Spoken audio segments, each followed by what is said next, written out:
A paz do Senhor, seja bem-vindo a mais uma aula aqui do EBD em Foco. Eu me chamo Herberson e nesta aula eu vou ministrar a lição número 10, que tem como título A Experiência Transformadora de Jacó. Nós estamos estudando a revista CPAD do segundo trimestre do ano 2026 e agora, nesta lição, nós vamos estudar aqui um pouco da vida de Jacó, que é aquela experiência que ele tem com Deus, em que ele deita para dormir, deita com a cabeça em uma pedra para dormir ao ar livre, e ele tem um sonho extraordinário. Ele sonha com a escada que liga o céu à terra e ali ele vê os anjos de Deus, Deus fala com ele. Então essa experiência mexeu com Jacó.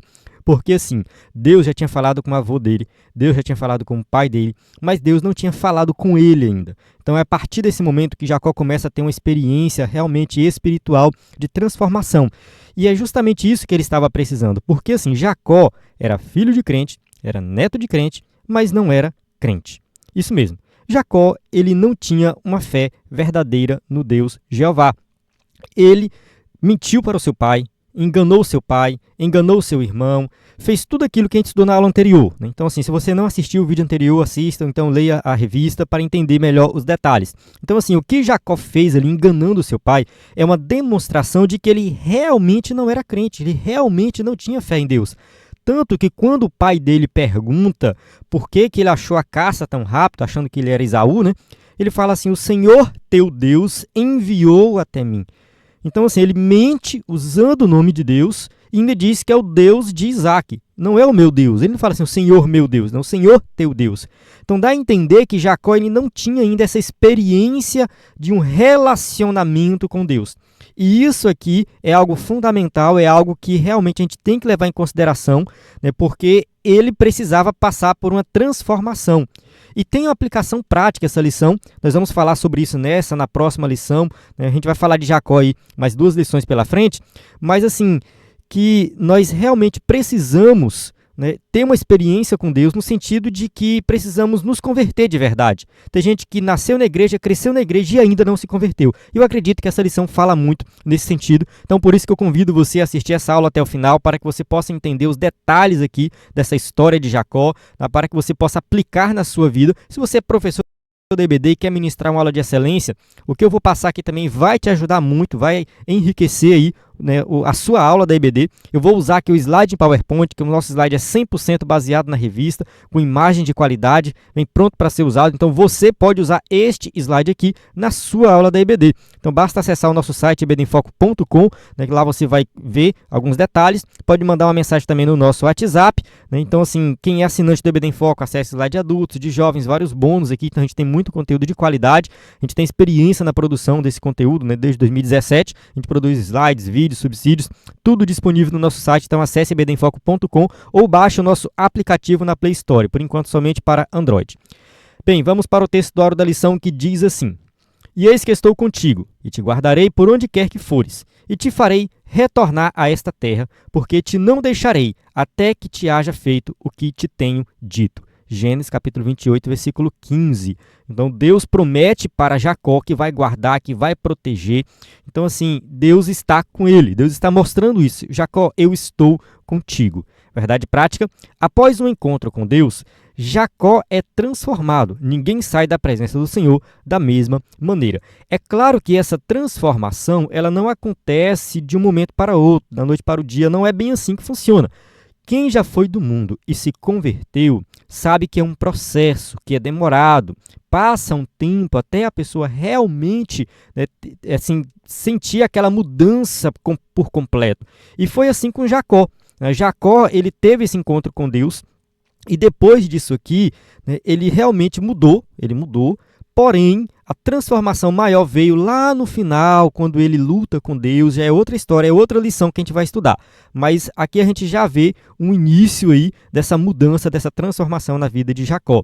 Leitura bíblica em classe, encontra em Gênesis 28, de 10 a 17. Recomendo você ler aí todo o capítulo 28 para entender o contexto maior.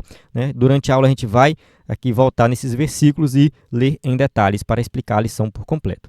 Vamos para a introdução, que diz assim: Na lição anterior, vimos que o relacionamento entre Esaú e Jacó era conflituoso, a ponto de Esaú planejar matar Jacó depois do episódio que resultou na perda da bênção que seria sua após a morte de Isaac.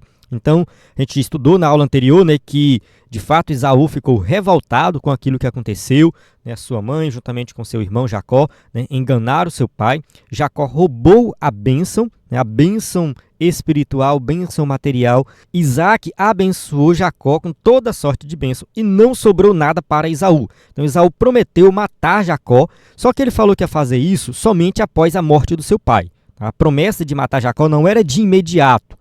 Era após a morte do seu pai que ele ia matar. Só que assim, como Isaac já estava velho, ele não sabia quando que Isaac ia morrer. Qualquer momento Isaac poderia morrer. Tudo bem que Isaac viveu mais de 40 anos depois desse episódio, né?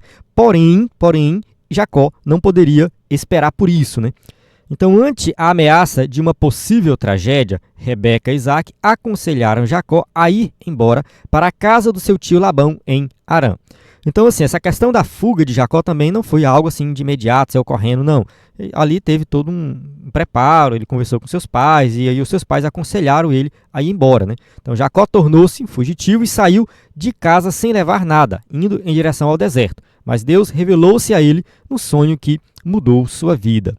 Não é que ele saiu sem levar nada, tá? O escritor da revista coloca assim, sem levar nada, no sentido de que ele não foi com uma comitiva, enfim, camelos, nada disso. Nós não sabemos exatamente como que ele foi, se ele levou algum animal, nós não temos essa informação. Mas com certeza ele levou alguma coisa para se alimentar ali, logo no início, levou algum dinheiro para comprar comida na estrada, ele deve ter levado roupas, alguma coisa assim ele deve ter levado. Naquela época os viajantes, né, já tinham assim, alguma técnica para conseguir fazer viagens longas, porque ele estava indo para um local muito longe, que ficava a 750 km de distância, pelo menos 20 dias de viagem. Tópico 1. Um sonho que mudou uma vida. 1.1. Uma escada que tocava o céu. Durante sua fuga da casa de seus pais, Jacó dormiu e teve um sonho divino. Em seu sonho, ele viu uma escada cujo topo tocava os céus. Então aqui, esse início da viagem dele, ele já teve esse sonho. Isso foi logo no início, tá? Não foi algo lá no final, não. Cerca de 20 dias de viagem. Ele estava saindo de casa, triste, desolado, porque, enfim, não sabia como que seria ficar longe dos seus pais, longe da sua família de maneira geral, com medo do seu irmão. Estava indo para um local que ele não sabia como que era, o que ia acontecer lá. Não tinha informações, tá? Ele não sabia, realmente. Ele saiu andando, né, e uma viagem longa, e ele resolve deitar para dormir, né? E ele tem esse sonho extraordinário, né? Então, assim, esse sonho, né, dessa escada, né, foi algo que realmente assim, mexeu com ele, tá? Algo extraordinário, porque ele viu ali a presença de Deus. Os anjos de Deus subiam e desciam por ela. A Bíblia diz que os anjos são espíritos ministradores. Hebreus 1,14 diz assim, ó, não são todos eles espíritos ministradores enviados para serviço a favor dos que hão de herdar a salvação? Então sim, né? Os anjos são espíritos ministradores, são seres espirituais, né? E eles estão trabalhando ao nosso favor. Eles trabalham para aqueles que confiam em Deus. Nas Escrituras Sagradas, vemos por diversas vezes o Senhor revelando sua vontade aos seus servos por intermédio de sonhos e dos anjos. Então sim, Deus ele revela a sua vontade de alguma maneira, ele vai falar conosco de alguma maneira. Então, no passado, revelou-se algumas vezes através de sonhos, algumas vezes através de anjos, né, mensageiros que chegaram até as pessoas. E hoje nós temos a revelação, que é Jesus Cristo, e também a Bíblia Sagrada. Então, assim, ao abrir a Bíblia, ler a Bíblia, nós temos ali a revelação de Deus. Deus está falando conosco. Então, Deus se revelou de várias formas, de várias maneiras. Vale destacar que essa questão da revelação de Deus através de anjos ou através de sonhos não necessariamente é algo corriqueiro e obrigatório de acontecer. Porque Deus tem que falar de forma audível, que Deus tem que falar enviando um anjo, que Deus tem que falar através de um sonho. Tem gente que qualquer sonho acha que é Deus falando alguma coisa. Não é assim que funciona, a gente tem que ter muito cuidado. Tem gente que vive uma vida espiritual baseada na revelação de sonhos. Tudo para ela é sonho. Ou então tudo para ela é uma profecia, é um anjo que falou. Enfim, temos que ter cuidado com isso. Nós temos que viver a nossa vida pautada nas Escrituras, o que a Bíblia diz. Não em revelação que aparece por aí, porque é muito subjetivo. Tá? Você pode tomar decisões erradas na sua vida baseado em uma revelação qualquer. Até mesmo você tomar uma decisão baseada na revelação do outro irmão. Um outro irmão sonha alguma coisa, ou pelo menos diz que sonhou, você nem sabe se realmente sonhou. Tá? Tem muita gente que inventa sonho, que mente dizendo que sonhou com isso, com aquilo. temos que ter muito cuidado. A revelação principal é a Bíblia. Se alguém teve um sonho ou se teve uma profecia e não bate com as Escrituras, está descartado. E vale destacar que todas essas profecias, sonhos e revelações que tem por aí, elas devem ser interpretadas e questionadas. A Bíblia diz isso. Enquanto uns profetizam, os outros julgam. É isso que está na Bíblia. Sim, nós devemos julgar as profecias nos dias de hoje. Se você tem dúvidas sobre esse assunto, eu vou deixar na descrição do vídeo o link para um vídeo que eu falo sobre profecia. Tá? Um vídeo que tem no EBD em Foco há muito tempo, sempre indico esse vídeo. Eu explico sobre profecia no Novo Testamento, que é diferente da profecia do Antigo Testamento. Tá? Só abrindo esse parênteses aqui, porque é muito importante a gente falar desse tema. No Novo Testamento, lemos que José, o esposo de Maria, teve um sonho em que um anjo lhe falou que ele não deveria deixá-la, porque o que nela foi gerado era do Espírito Santo. Então aqui a gente vai ler o texto de Mateus, capítulo 1, versículo 19 e 20, que diz assim, ó, mas José, seu esposo, sendo justo e não a querendo infamar, resolveu deixá-la secretamente. Enquanto ponderava nestas coisas, eis que lhe apareceu em sonho um anjo do Senhor dizendo, José, filho de Davi, não temas receber Maria, tua mulher, porque o que nela foi gerado é do Espírito Santo. Aqui a gente vê um anjo aparecendo para José. E olha que essa situação é uma situação bem específica. José estava planejando ali abandonar Maria. E isso seria um problema muito sério, principalmente nessa questão aqui do nascimento de Jesus. Então tem uma intervenção divina através de um anjo para falar com ele. Segundo Números, capítulo 12, versículo 6, o Senhor revela-se em visões e sonhos aos seus profetas. Deus desejava falar e fazer algo na vida de Jacó. Então, assim, desde o Antigo Testamento, Deus trata dessa forma, tá? E no Novo Testamento a gente tem também visões e sonhos, só que, como eu já falei anteriormente, a gente tem que ter muito cuidado, qualquer visão, qualquer sonho, qualquer profecia deve ser julgado à luz das Escrituras. Tópico 1.2, Deus apresentou-se em sonhos a Jacó. Em seu sonho, Jacó não somente viu os anjos, mas Deus apresentou-se a ele no topo da escada. O Senhor falou com Jacó de modo semelhante com o que falara ao seu pai. Então, sim, Deus fala com Jacó e confirma a promessa que ele já tinha feito a Abraão, a Isaac e agora confirma com Jacó. Significa o quê? Que Jacó agora ele realmente é o herdeiro da promessa. Tem essa confirmação divina. Então ele já tinha sido abençoado pelo seu pai, mas precisava dessa confirmação divina. O Eterno fala a respeito do seu pacto com Abraão e Isaac, prometendo que daria a Jacó a terra em que ele estava deitado. Aquela terra seria de Jacó e de sua descendência. Então aqui a gente precisa entender que eles moravam naquela terra, mas eles eram peregrinos. Eles moravam ali, mas eram nômades. Eles não tinham autoridade naquela terra, não governavam aquela terra. Havia várias cidades ali que eram governadas por reis assim, pequenos, mas eram povoados que se juntavam e escolhiam um líder.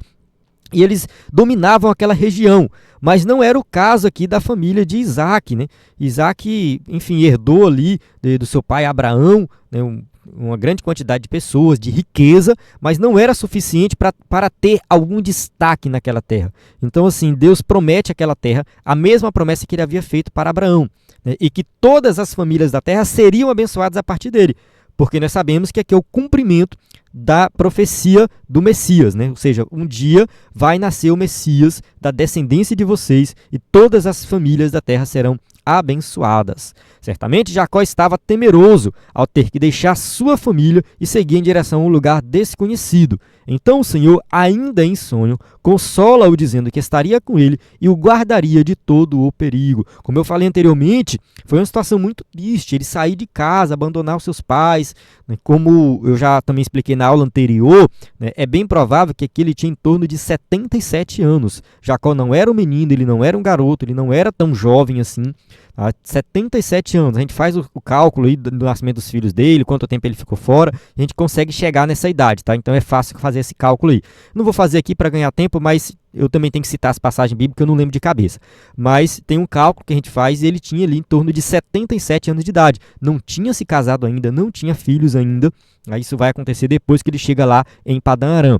Mas o que acontece? É uma situação muito triste que ele está abandonando tudo que ele construiu uma vida inteira para ir a um lugar desconhecido. Então ele precisa desse apoio, e esse apoio sobrenatural, que é o apoio de Deus. Gênesis capítulo 28, versículo 13 a 15 diz assim: perto dele estava o Senhor e lhe disse: Eu sou o Senhor, Deus de Abraão, teu pai, e Deus de Isaque. A terra em que agora estás deitado, eu te darei, a ti e a tua descendência.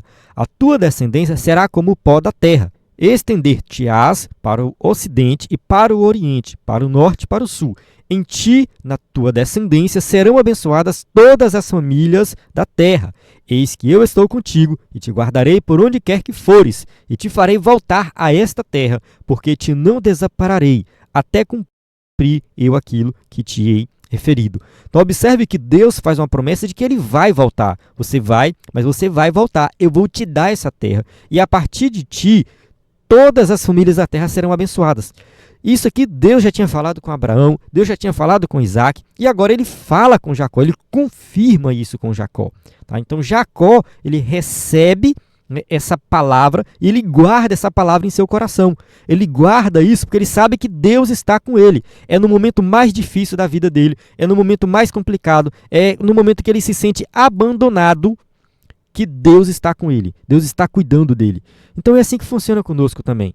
Muitas vezes nós passamos por problemas difíceis, nós passamos por situação complicada, todo mundo nos abandona, mas a gente tem que entender que Deus está conosco. A gente tem que entender que Deus está nos guardando. A gente tem que compreender, né, que Deus ele nos ama e ele cuida de nós. Então a gente precisa ter fé, a gente precisa acreditar nisso, que Deus está conosco, está nos guardando, está nos protegendo.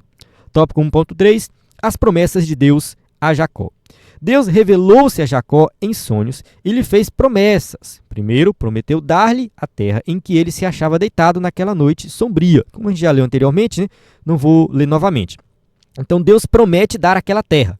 Deus prometeu que ele teria aquela terra, a terra seria dele. Então essa promessa da terra ela é fundamental, porque a terra naquela época era algo de muito valor, porque era a partir da terra que você tirava o alimento. As pessoas estavam preocupadas com o alimento, com o sustento, né? Não com ter muitos bens e casas, como hoje, né? As pessoas querem ter muito dinheiro, guardar dinheiro. Naquela época não fazia sentido, o dinheiro nem era algo tão relevante assim. O que tinha realmente valor era o sustento, era o alimento. Tinha que plantar, colher, ter os animais para, né, consumir a carne. Então a terra era fundamental para a existência humana, assim como é hoje. A terra também hoje é fundamental, a gente precisa da terra, a gente vive da terra. Às vezes a gente mora na cidade e tal, né, tem ali o alimento prontinho na mesa, vai no supermercado, está tudo pronto, mas alguém plantou, alguém cultivou, né, alguém criou aquele animal para você consumir a carne. Então assim, a terra ela tem muito valor. Isso no Antigo Testamento era, enfim, um destaque, a questão da terra, né, e nos dias de hoje a gente precisa também levar isso em consideração. Depois prometeu que sua semente seria tão numerosa como o pó da terra e que ocuparia os 4 cantos da terra, ao ocidente, ao oriente, ao norte e ao sul. Então essa questão da semente dele, né, ser tão numerosa como o pó da terra, a gente pode interpretar de duas formas. A gente pode falar realmente ali da nação de Israel, porque a partir dele vem as 12 tribos de Israel e toda a nação é desenvolvida a partir dali. E os judeus se espalharam pelo mundo inteiro, né? A gente pode pensar dessa forma. Mas eu prefiro a interpretação de que isso aqui está falando do Messias, está falando de Jesus Cristo. Porque realmente os filhos de Jacó são os filhos da fé, são aqueles que creem em Jesus como Salvador. Esses são filhos de Abraão pela fé, são filhos de Isaque pela fé, são filhos de Jacó pela fé. Deus fala, eu sou o Deus de Abraão, Isaque e Jacó. Então assim, através de Jesus Cristo, nós somos filhos deles pela fé. E isso aqui se cumpre realmente em Jesus Cristo, né? Ou seja, a tua descendência, a tua semente será tão numerosa como o pó da terra. Ou seja, todos os salvos, todos aqueles que estão em Cristo Jesus. Em seguida, repetiu a promessa que fizera a Abraão e Isaque, e a tua semente será como o pó da terra, né? O escritor da revista repete algumas coisas assim, então, enfim, mas já ficou claro aí, né? Por último, prometeu-lhe que estaria com ele e o guardaria por onde quer que andasse, e que lhe faria retornar à terra onde ele encontrava-se, e não o deixaria até que cumprisse o que lhe havia dito. Então, assim, Deus promete que vai guardar, que vai proteger e que vai trazer ele de volta. Tu vai para longe, porque Padã era longe. Se você estiver assistindo aí pelo vídeo, vai ver, né, que tem um mapinha aqui no canto, né, que mostra aí realmente, né, que era bem longe mesmo, né, 750 quilômetros. Então ele ia fazer uma viagem aí de mais ou menos, né, 20 dias. não mais que 30 dias, né, 20 a 30 dias aí. Então, assim, era uma viagem longa. Ele faz essa viagem sozinho, sem nada, né, e quando ele volta com sua esposa, com seus filhos, com muita riqueza, né, quando ele encontra o seu irmão, enfim. Então, assim, Deus cumpre aquilo que ele prometeu. Deus falou, tu vai, mas tu volta. E ele volta abençoado. Tópico 2, as descobertas de Jacó. 2.1, Jacó descobriu a presença de Deus. Depois de despertar do seu sono, Jacó disse, na verdade, o Senhor está neste lugar e eu não o sabia. Gênesis 28:16. Então, assim, ele reconhece que Deus está naquele lugar. Assim, tudo bem que ele só reconheceu isso depois que ele teve essa visão. Mas mesmo antes dele ter essa visão, Deus estava lá. Deus estava aguardando ele, Deus estava protegendo ele. Então, a ideia é justamente essa, tá? Que realmente Deus está nos acompanhando, Deus está em todos os lugares. Deus não está preso no templo, ele não está preso lá na igreja, não, nada disso. Deus está em todos os lugares, nós podemos adorar ele em qualquer lugar. Tá? A gente tem que entender isso, que Deus realmente é um ser onipresente. Ele estava vivendo um dos piores momentos de sua vida, fugindo do seu lar em direção à casa de seu tio e correndo o risco de ser morto por Esaú. Então, como a gente já falou anteriormente, né, ele realmente estava passando por essa situação difícil e foi diante do momento mais difícil na vida dele que ele percebeu, que ele entendeu que Deus estava cuidando dele. Tem muita gente que critica pessoas que só se volta para Deus no momento difícil, né? Então a pessoa estava passando um momento muito difícil e aí de repente ela lembrou-se de Deus. Quando ela estava de boa, ela não lembrou de Deus, estava vivendo lá a vida dela de qualquer jeito e tal, mas quando passou por um momento difícil, momento de doença, momento de pobreza, seja o que for, a pessoa lembrou de Deus. E aí tem gente que critica isso. Mas assim, irmãos, o nosso Deus, ele não se importa com isso. Ele nos recebe de braços abertos. Não importa a situação. Então não importa se você não estava lembrando de Deus no passado e agora está passando um momento difícil, lembrou, Deus vai te abraçar, Ele vai te cuidar, Ele vai te receber. Os outros vão falar, vão te criticar, mas Deus não vai fazer isso. Ele vai te receber de braços abertos, Ele vai cuidar de você. Observe que Jacó passou uma vida inteira sem se importar com Deus. Mentiu para o seu pai, enganou seu irmão, de repente está lá Deus falando com ele, eu estou contigo. É nesse momento difícil, nesse momento complicado que Deus vai se revelar para ele. No entanto, é nesse momento de adversidade que Deus revelou-se e mostrou que Jacó não estava sozinho. Então, é justamente nesse momento de adversidade que Deus vai falar conosco, que Ele vai cuidar de nós. Isso nos lembra Jó, que disse que a dor e a aflição fizeram-no conhecer a Deus de modo pessoal. Jó 42, verso 5. Eu te conhecia só de ouvir, mas agora os meus olhos te veem. A questão de Jó aqui é um pouco diferente, né? Porque Jó ele já tinha um relacionamento com Deus, ele fazia sacrifício, ele tinha todo um relacionamento ali pessoal com Deus, né? Só que depois que ele passa por aquela adversidade, né? Aquele sofrimento todo, aí ele, né, tem um relacionamento mais profundo com Deus. Né? Então, assim, só te conhecer de ouvir falar, hoje eu consigo te ver, né, face a face aqui. Tópico 2.2, Jacó descobriu a casa de Deus. Jacó ficou tão impactado com seu sonho, com a revelação de Deus e sua presença naquele lugar, que exclamou com temor, quão terrível é este lugar! Este não é outro lugar, senão a casa de Deus. Gênesis capítulo 28, versículo 17. Então aqui a gente tem, né, o impacto disso na vida de Jacó, ali naquele momento. Né? Quão terrível, quão temeroso é esse lugar. Então Deus está aqui, este lugar é a casa de Deus. Então ele chama aquele lugar de casa de Deus, que ele muda o nome do lugar. A cidade que ele estava ali era chamada de Luz, uma cidade cananeia da época, né? E depois ele muda, ele chama de Betel, né? Betel, casa de Deus. Então aqui é a casa de Deus. E olha que no passado, Abraão tinha construído um altar naquela região ali. Não necessariamente no mesmo lugar que Jacó estava, né? Mas naquela região, ali Abraão já tinha sido abençoado, já tinha construído ali um altar, né? E agora Jacó tem essa visão extraordinária. É claro que Deus, ele habita em todos os lugares, ele não está preso em um local específico, né, mas ele reconhece a presença de Deus de forma extraordinária naquele lugar. Foi uma experiência extraordinária. Sozinho, em meio à escuridão, ele jamais esperaria ter um encontro tão real com Deus. Então ele estava próximo de uma cidade, ele poderia ter procurado abrigo ali naquela cidade, mas ele não procurou, né? Ele preferiu dormir ali do lado de fora, né? Deitou a cabeça em uma pedra, né? Então assim, não sei se foi uma boa noite de sono, mas estava muito cansado, né, e ele teve essa visão, ele teve, né, esse encontro com Deus de forma extraordinária. O Senhor estava iniciando um processo de transformação na vida de Jacó. Haveria uma mudança de dentro para fora no patriarca. Então, essa mudança ele precisava, né? Ele tinha que mudar, ele tinha que ter a vida transformada, e Deus começa essa transformação dessa maneira. E aqui é algo importante também a gente destacar, que nem todas as pessoas vão ter um encontro com Deus dessa forma. Nem todas as pessoas vão se converter porque teve uma visão, porque... Não necessariamente. Tá? No caso de Jacó, que é um caso específico, ele é um dos patriarcas, é alguém que estava ali na linhagem do Messias, né, para cumprir a profecia. Então é um caso muito específico. A gente não pode querer, né, que a mesma coisa aconteça com a gente. Não é assim que funciona. Então Deus estava, né, aqui nesse caso, fundando a nação para nascer o Messias. No meu caso, no seu caso, pode ser diferente.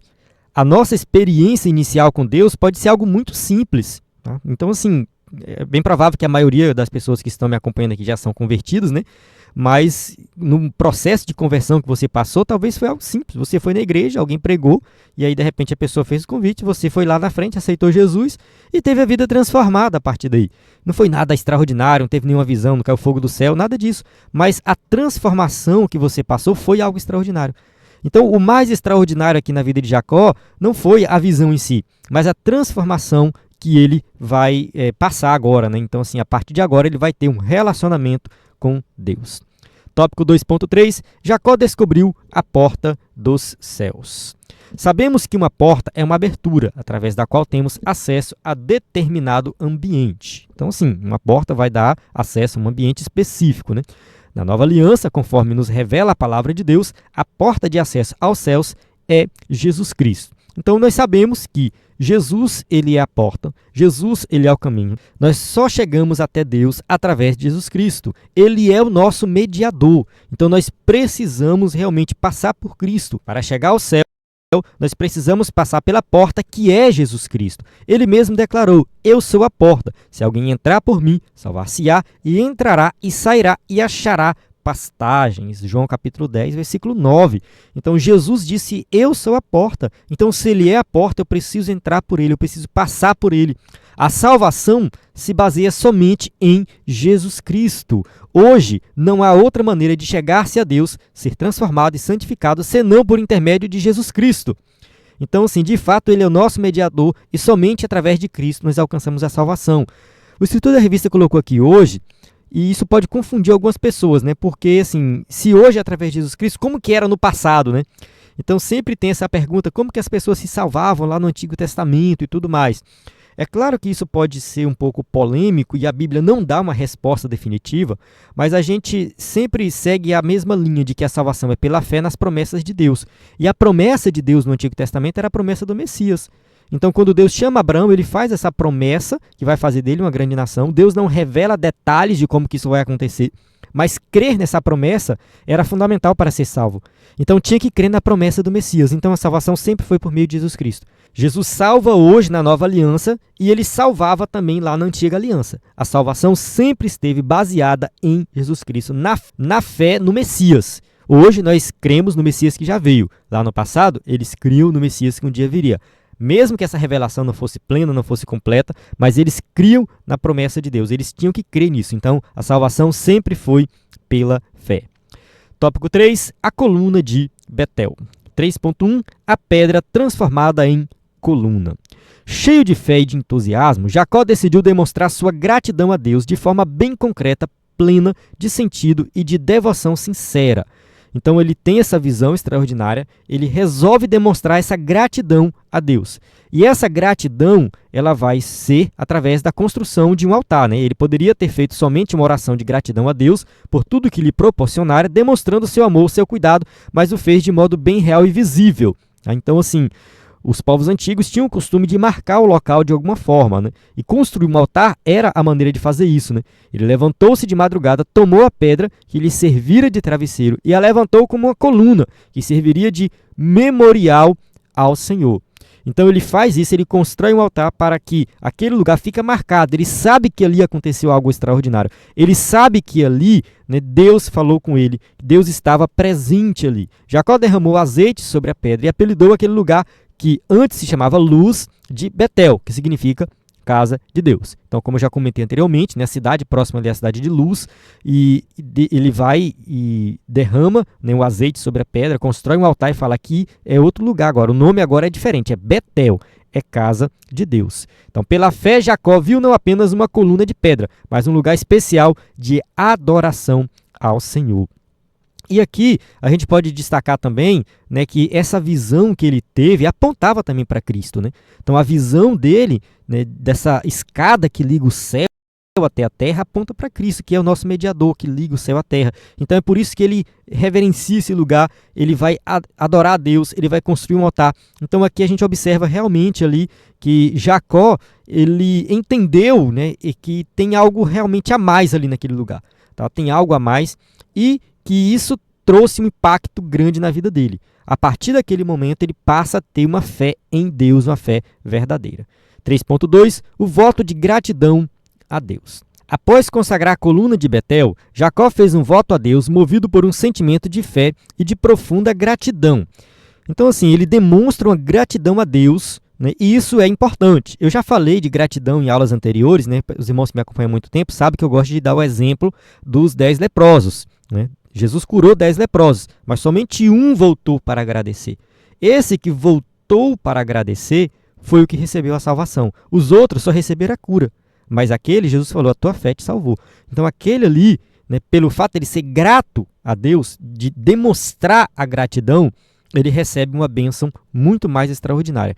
E Jacó fez a mesma coisa. Ele foi grato a Deus, ele demonstrou essa gratidão na prática. Então nós temos que ser grato a Deus por tudo que Deus faz na nossa vida. Vamos fazer isso nas nossas orações. Ele prometeu que, se Deus fosse com ele e o guardasse na viagem e lhe desse pão para comer e vestes para vestir, e se um dia voltasse em paz à casa de seu pai, o Senhor seria o seu Deus. Então aqui Jacó ele faz uma oração e ele faz uma promessa para Deus. Só que ele coloca assim: Deus, se o Senhor for comigo, se o Senhor me guardar, se o Senhor fizer isso, se o Senhor fizer aquilo. E é por isso que alguns intérpretes gostam de dizer que essa oração dele foi um pouco fraca, né? Que ele meio que estava duvidando, se tu fizer isso, se tu fizer aquilo, e parece que ele estava querendo barganhar com Deus. Enfim, mas tem outros intérpretes que entendem de uma forma diferente. Pense naquele versículo: se Deus é por nós, quem será contra nós? Ali não está dizendo assim, será que Deus vai ser comigo? Então, se ele for, ninguém vai ser contra mim. Então, assim, se Deus é por mim, ninguém vai ser contra mim. Se Deus é por nós, ninguém vai ser contra nós. Mas isso é uma confirmação, ou seja, se Deus está comigo, então pronto, né? Ele está comigo. Então, nada vai me vencer. É basicamente isso, né? Então, nada vai ser contra mim. E é bem provável que Jacó esteja pensando dessa forma: Deus, se o Senhor está comigo, se o Senhor me guardar, se o Senhor realmente, né, já que o Senhor prometeu, então eu creio nisso, então o Senhor será o meu Deus. Enfim, tem essas duas interpretações. Não sei se ficou confuso aí, peço perdão, mas seria uma interpretação de que ele está falando de algo mais garantido, né, que Deus realmente está com ele e por isso ele vai servir a Deus, ou de uma interpretação um pouco mais fraca, como alguém que está se convertendo agora e ainda faz aquela oração assim: Deus e tal, se o Senhor realmente estiver comigo, então, né, eu vou te servir. Enfim, tem essas duas interpretações. Fica a seu critério escolher uma aí. Também prometeu que certamente daria o dízimo de tudo quanto Deus desse a ele, né? Gênesis 28, versículo 21 e 22, de maneira que eu volte em paz para a casa de meu pai, então o Senhor será o meu Deus, e a pedra que erigi por coluna será a casa de Deus, e de tudo quanto me concederes, certamente eu te darei o dízimo. Essa parte do dízimo aqui é bem complicada, porque a Bíblia não dá detalhes sobre a questão do dízimo antes da lei. Na lei de Moisés, a gente tem detalhes de como que era o dízimo, enfim, que era 10% de tudo que produzia, né? Então, a palavra dízimo significa 10%, né? Então, assim, as pessoas plantavam, colhiam, 10% do que colhia estava do dízimo, dos animais, isso ia para a manutenção da casa do Senhor, ajudava os pobres, os necessitados. Então o dízimo, ali na época da lei mosaica, era bem organizado, bem estruturado, tinha todo um conjunto de leis, né, que regia essa questão do dízimo, e não somente os levitas eram abençoados, tá? As pessoas pobres, necessitadas também eram abençoadas com o dízimo. Quando a gente vai para a época dos patriarcas, a gente vê duas situações que o dízimo é citado. Uma situação é com Abraão, né? Abraão, ele dá o dízimo a Melquisedeque, dos despojos lá da guerra e tal, ele dá o dízimo a Melquisedeque. Melquisedeque, sacerdote do Deus Altíssimo, que nós também não temos muita informação sobre ele, né?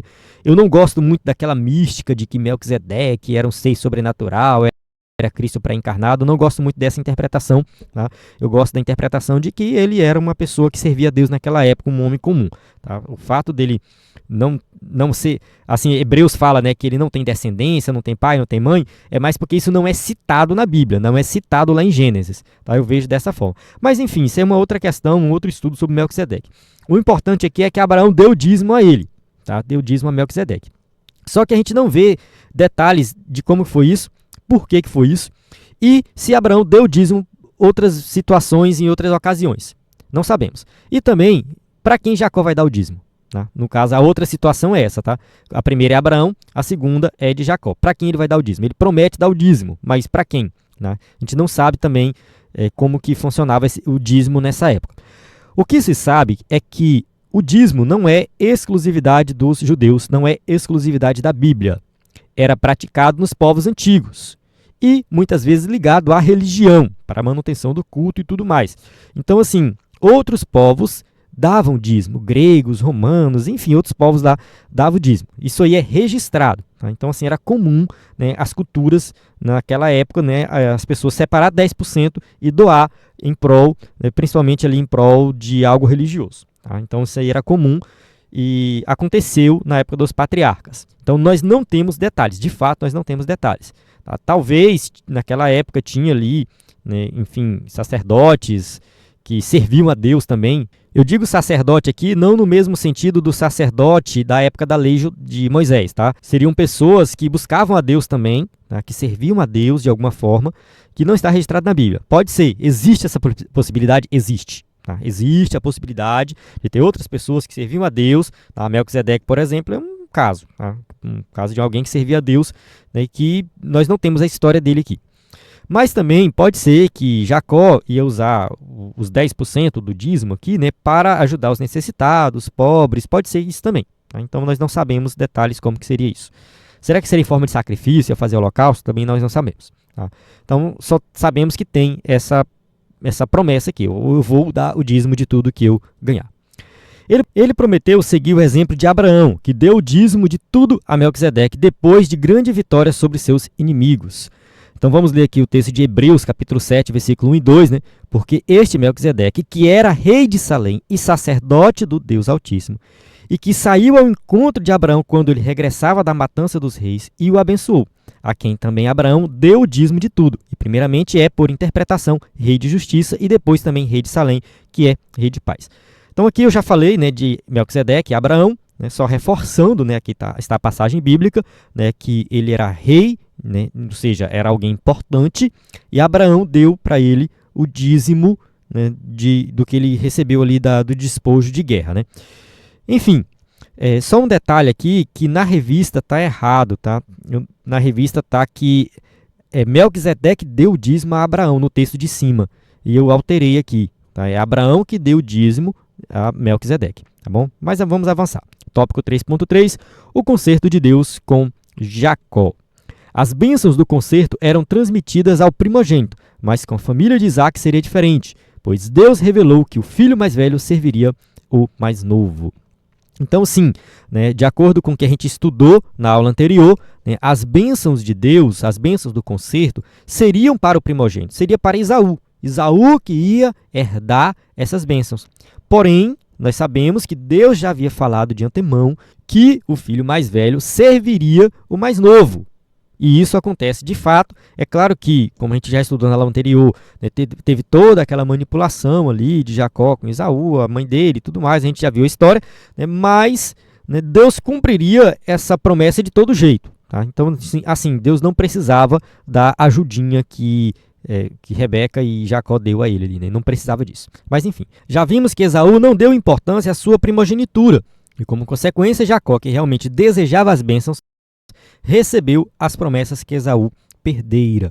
Então assim, Esaú também não se importou com a primogenitura, não se importou com as bênçãos espirituais. Enfim, e ele sofreu as consequências disso. Então sabemos que Jacó errou, mas também Esaú errou na história. Assim como foi com os patriarcas Abraão e Isaac, o conserto com Jacó exigia obediência e fé. Sem fé, ninguém pode agradar a Deus.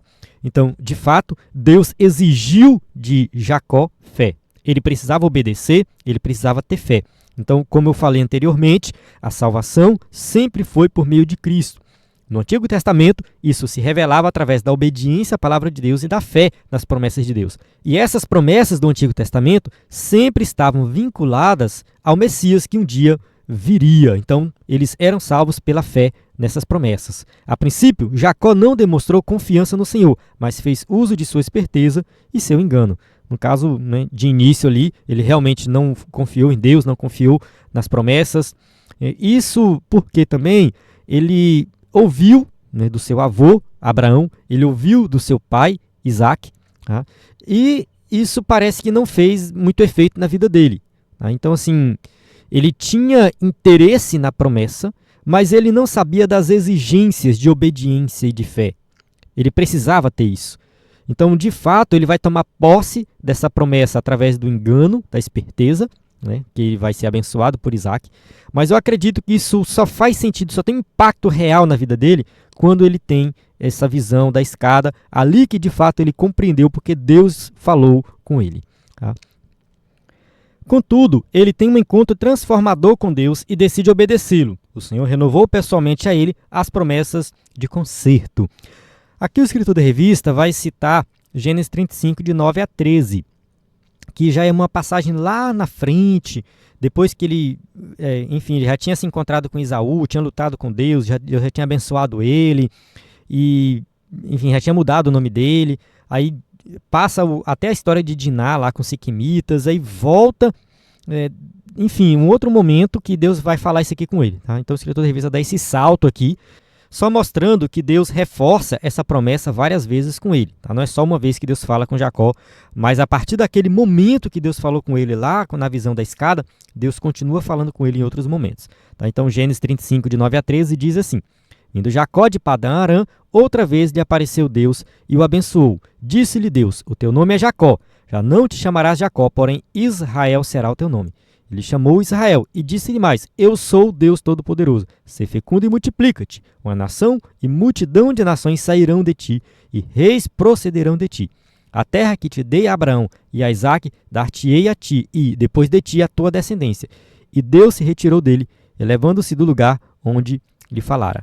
Então observe que ele se torna íntimo de Deus, né? Então Deus começa a falar com ele, né, de uma forma extraordinária. Né? Depois daquela visão, depois de muitos anos, Deus continua falando com ele, reforçando essa promessa.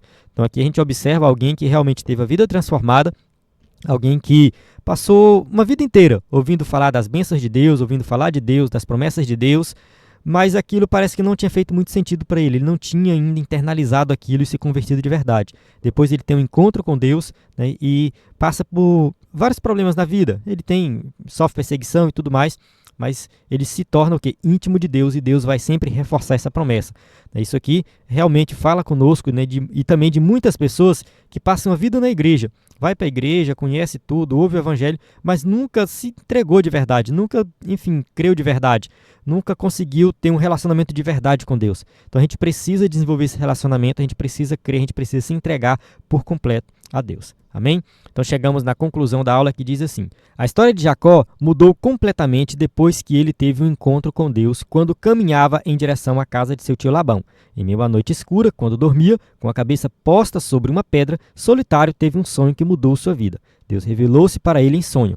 Aprendemos com a história de Jacó que somente o Senhor pode transformar uma pessoa e mudar sua história. Então somente Deus pode fazer isso, somente Deus pode transformar. A transformação do Evangelho é algo sobrenatural. A transformação do Evangelho não vem através de qualquer outra coisa que não seja através de Deus. Tá? Somente Deus pode transformar o nosso coração. Somente uma entrega completa, plena, pode mudar a nossa vida. Então, assim, como a gente viu nessa aula, né, Jacó, ele precisou ter esse encontro com Deus, ele precisou fazer essa entrega completa para ter um relacionamento completo e pleno com Deus. O mesmo não aconteceu com seu irmão. A gente não vê detalhes da vida de Esaú, mas tudo indica que Esaú só foi de mal a pior. Esaú não valorizou as coisas de Deus, não buscou servir a Deus, casou-se com 3 mulheres que não teve a aprovação dos seus pais. Enfim, uma pessoa que realmente se desviou por completo das coisas de Deus. Por outro lado, Jacó, né, ele se entregou a Deus por completo e foi abençoado e se tornou pai de uma grande nação. Amém? Então, nós chegamos aqui no final dessa aula, temos as perguntas para quem vai usar o slide na igreja e, mais uma vez, reforçando aqui o nosso conteúdo, né, o nosso site ebedenfoco.com, o nosso conteúdo de slides, slide PowerPoint de adultos e jovens, vários bônus, né, muito conteúdo de qualidade no EBD em Foco, nosso aplicativo também, enfim. Na plataforma EBD em Foco você tem tudo o que precisa para ministrar uma aula de excelência na EBD. A paz do Senhor, até a próxima aula.